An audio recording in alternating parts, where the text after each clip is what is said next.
ओम नमः शिवाय सीरियल को फुल HD क्वालिटी में पूरा देखने के लिए हमारे चैनल को सब्सक्राइब करें और बेल आइकन को दबाएं ताकि आपको हमारे नए नए एपिसोड्स देखने को मिलते रहें। मैं ओंकार हूं। प्रकृति के नियमों को सत्पुरुष सहज समझकर उनका अनुसरण कर लेते हैं, किंतु दुष्ट वृत्ति के प्राणी इन नियमों को भंग करते हैं। ऐसे ही प्राणियों के लिए मैं साक्षात संहार हूं। मैं ओंकार हूं। ये नारद भी देखते हैं। मंदराचल का कष्ट निवारण करने के लिए शिव पार्वती प्रकट होते हैं। शिव के आशीर्वाद से मंदराचल अपने कष्टों से मुक्ति पाता है, किंतु उसके शरीर से निकले विषैले धुएं से वातावरण प्रभावित होता है। यद्यपि शिव शंकर उस विषैले धुएं को स्वयं ग्रहण कर लेते हैं, किंतु उसका कुछ प्रभाव देवी पार्वती पर पड़ता है और वे श्याम वर्ण हो जाती हैं। और जैसे ही जल कुंड में अपना प्रतिबिंब देखती हैं, तो दुखी होकर अपने आप से कहती हैं,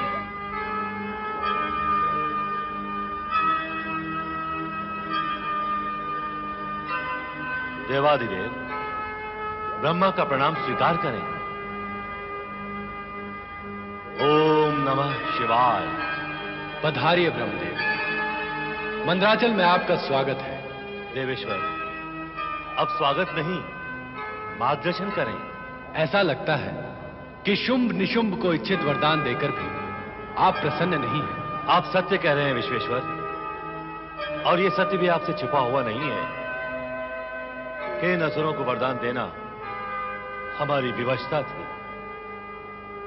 अब आप ही ऐसा कुछ चमत्कार करें विश्वेश्वर कि इन असुरों के मन में कभी तपस्या की भावना जागृत ही न हो। ब्रह्मदेव, आप स्वयं जानते हैं कि ऐसा होना संभव नहीं है। जिस शरीर में प्राण है, उसमें किसी भी प्रकार की भावना जागृत हो सकती है। उस प्राणी की प्रवृत्ति प्रकृति के अनुकूल भी हो सकती है और प्रतिकूल भी। वैसे भी प्रतिकूलता के अभाव में अनुकूलता का ना तो मूल्यांकन है, ना महत्व। अर्थात स्पष्ट है ब्रह्मदेव, दुष्ट शक्तियों का उत्थान हुए बिना दैवी शक्तियों का उत्थान भी नहीं होता। वे उभरती हैं, तभी दुष्ट शक्तियों का दमन होता है।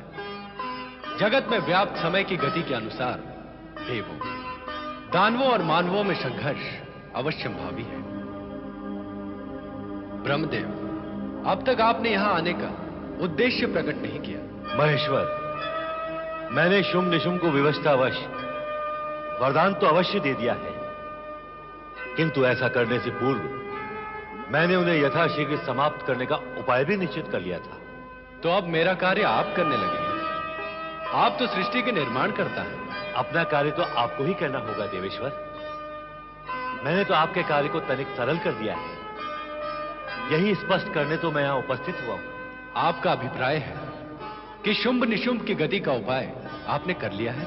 हां महेश्वर, मंदराचल पर आने का उद्देश्य आपने देवी पार्वती का वर्ण बदलकर पूर्ण कर लिया है। अब शुंभ निशुंभ के अंत के लिए आपको उन्हें तपस्या करने को प्रेरित करना होगा। ब्रह्मदेव, देवी पार्वती अपने श्याम वर्ण के लिए हमें दोषी समझती है, इसलिए हमसे रूठ बैठी है। ऐसे में उन्हें तपस्या के लिए हम कैसे प्रेरित कर सकते हैं? अब तो यह कार्य और भी अधिक सरल हो गया है। आप अब यह कार्य कैसे करेंगे, इसका निर्णय तो केवल आपको ही करना है। मैंने तो केवल आपको स्थिति से परिचित कराया है। अब आप मुझे आज्ञा दें।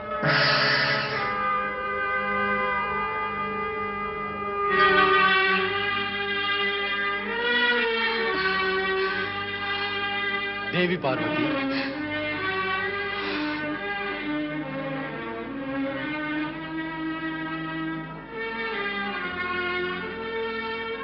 देवी शिवा, इस प्रकार कब तक हमसे रूठी रहोगी?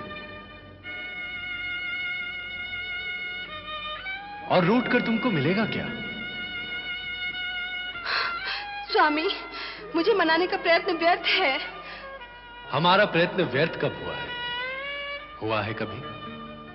वो कभी होगा भी नहीं। तुम केवल इतना बताओ कि तुम्हारा रोष कब और कैसे शांत होगा? मेरा रोष तब तक समाप्त नहीं होगा जब तक आप मुझे पहले के समान गौरवर्णीय नहीं बना देते। यह असंभव है, हम ऐसा नहीं कर सकते। आप मृत प्राणी को जीवित कर सकते हैं। अपने आराधक शुक्राचार्य को हजारों मृतक असुरों को जीवित करने वाली मृत संजीवनी विद्या प्रदान कर सकते हैं। और मेरा अपनी पत्नी का ये साधारण कार्य भी नहीं कर सकते। हाँ, नहीं कर सकते। क्यों नहीं कर सकते? इसलिए कि ये केवल तुम्हारे प्रयत्न से ही सफल होगा, हमारी शक्ति अथवा कृपा से नहीं। आश्चर्य है, यहाँ लाकर आपने मेरे गौर वर्ण को श्याम वर्ण में बदल दिया। वह कर सकते थे आप, यह क्यों नहीं कर सकते? गोरे को श्याम में बदलेंगे आप और श्याम को गोरा करूं मैं? क्यों करूं मैं? कैसे करूं?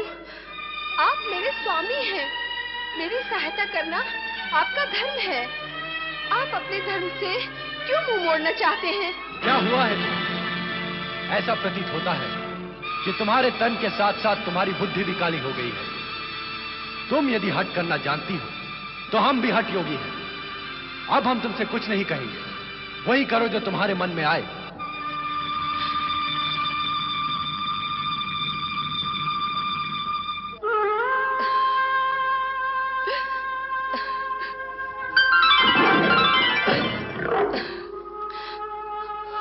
गिरिजा, गिरिजा, माँ आदिशक्ति।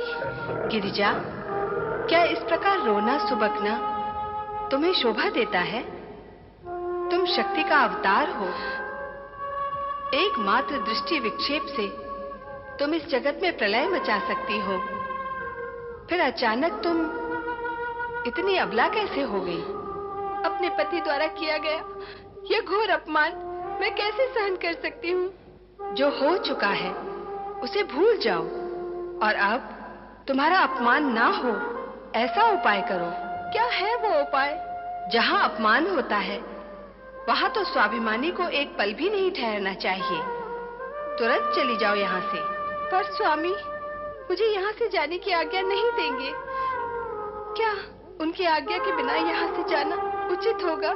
भोलेनाथ अंतर्यामी हैं। उन्हें तुम्हारी हृदय की व्यथा का पता है। इसीलिए आज्ञा की चिंता किए बिना स्वाभिमान की रक्षा के लिए तुरंत इस मंदराचल का त्याग कर दो।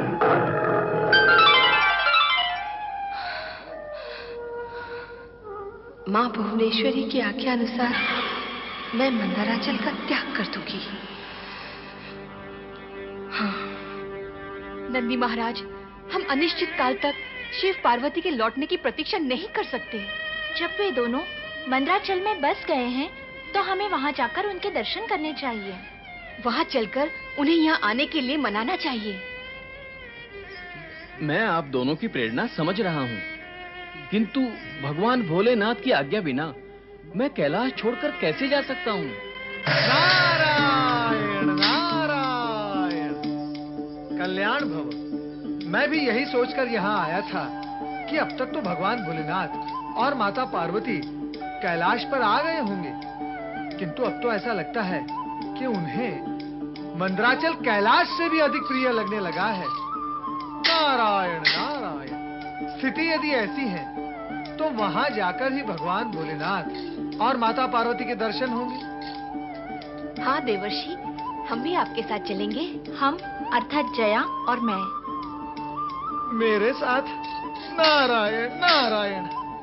देवियों, आपका और मेरा साथ कैसे निभ पाएगा? क्यों? साथ निभने में क्या कष्ट है? क्या कष्ट है? कष्ट? देवियों, मैं आकाशगामी और आप पृथ्वीगामिनी। क्या आप पैदल चलकर मंदराचल पहुंच पाएंगी? तो फिर हम क्या करें देवर्षि? यही कि मंदराचल जाने का विचार त्याग कर आप भगवान भोलेनाथ और माता पार्वती की यहीं पर प्रतीक्षा करें। मैं स्वयं भगवान भोलेनाथ और माता पार्वती के दर्शन करके उनसे अनुरोध करूंगा कि वे आपको शीघ्र दर्शन दें। नारायण नारायण।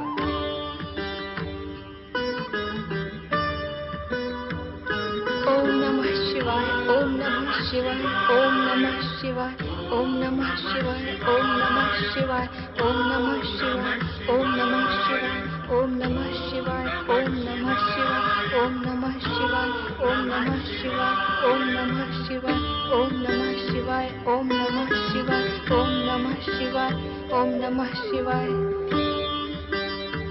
स्वामी, मुझे यहाँ से जाने की आज्ञा दें। स्वाभिमान आहत होने के पश्चात अब मैं आपकी सेवा में नहीं रह सकती। आंखें बंद किए हुए भी आप मेरे मन की व्यथा अवश्य समझ रहे होंगे। इसलिए यदि मैं आपकी आज्ञा प्राप्त किए बिना ही यहाँ से चली जाऊं तो मुझे क्षमा कर देना।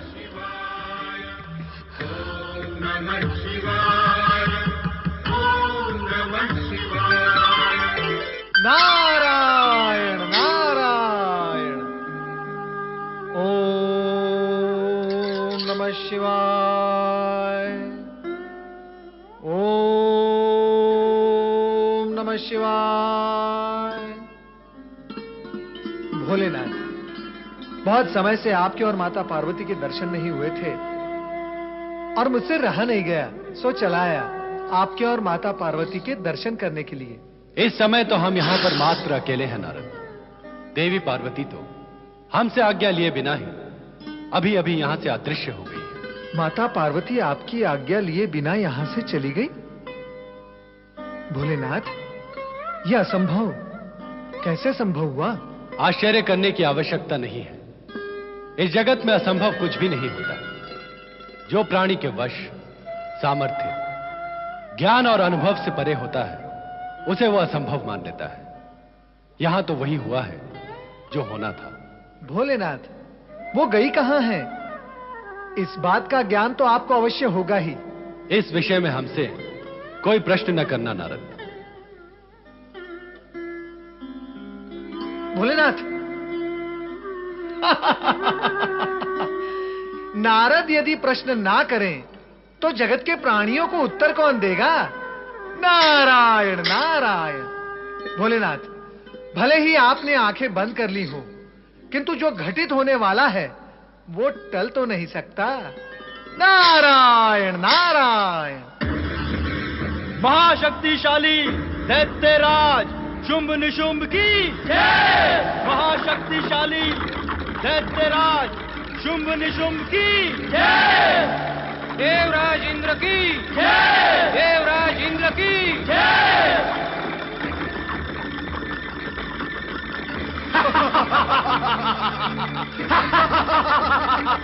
आज देवताओं के राजा इंद्र को हम पराजित करके ही रहेंगे।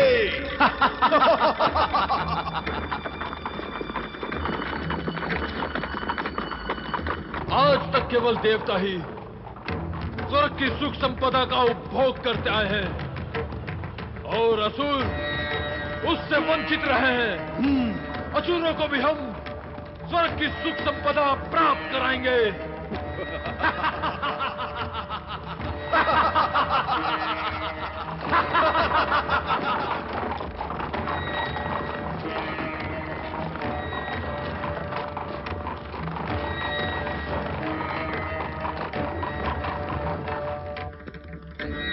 दैत्यराज महाशक्तिशाली शुंभ निशुंभ की जय। दैत्यराज महाशक्तिशाली शुंभ निशुंभ की जय। आक्रमण।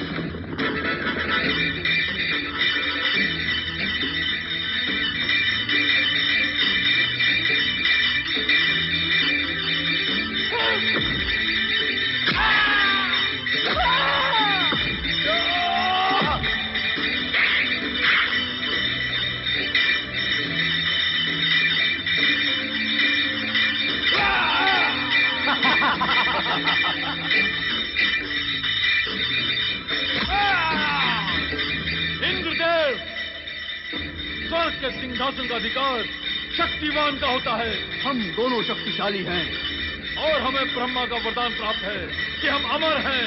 जन्म लेने वाले की मृत्यु निश्चित है। शुभ निशुभ, लगता है आज तुम दोनों की मृत्यु मेरे हाथों लिखी है। ये तू नहीं, तेरा अभिमान बोल रहा है। मैं तेरा ये अभिमान चूर चूर कर देता हूँ।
भाग गया, देवताओं का राजा भाग गया।